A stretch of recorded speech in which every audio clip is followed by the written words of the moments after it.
guys, welcome to my channel. This is Tag Rono Disena TV Vlog. Ito po, latest update po para po sa mga kabahayan po, lalo na po malapit po sa Reyes po at malapit din po sa Aldana Elementary School po. At huwag niyo pong kalimutan, i-follow niyo na po ang aking bago kong Facebook page, TikTok page, Instagram page, at i-subscribe niyo rin po ang aking YouTube channel ko po, at i-follow niyo na rin po ang aking Twitter page ko po. Ito po, bali kakagaling ko lang po sa Ayala po, kakatapos ko lang po mag-collapse po. Tara po, let's go po!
Pero lahat po ng mga kabahayan po, lalo na po yung malapit sa Reyes po, pati na rin po yung malapit sa Aldana Elementary School po, ay talagang tibag po yun.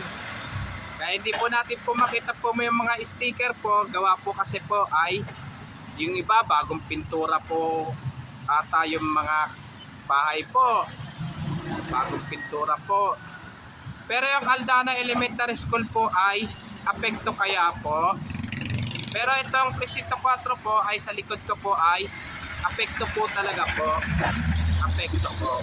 At huwag niyo po kalimutan mag-comment po kayo, at huwag niyo rin po kalimutan please like, share, and subscribe po dito sa aking YouTube channel po. Thanks for watching. God bless to all po. And happy Burmans po sa inyo lahat po. Yung mga bago pa lang po kayo sa aking YouTube channel po, huwag niyo po kalimutan pindutin po yung bell po.